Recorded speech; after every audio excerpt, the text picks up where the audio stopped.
juda ham bir nozik nuqta bor. Agar banda Alloh tomonga qarab bir qadam bossa, Alloh u tarafga qarab bir necha qadam bosadi.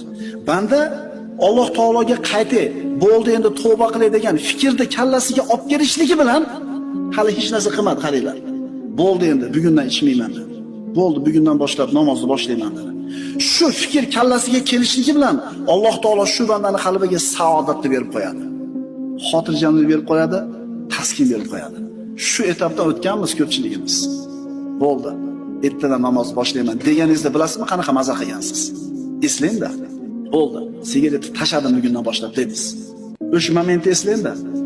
Alloh taolo bandasini tavbasiga shuna bir mushtoq bo'lib turadi. Alloh taolo bandasini tavba qilishini shunaqa yaxshi ko'radi. Hali hech narsa qilmadi. Nima qildi faqat? Bo'ldi. Ertadan bomdodga chiqib namozni boshlayman deyishiga bilasizmi qanaqa xotirjam bo'ladi qalbi?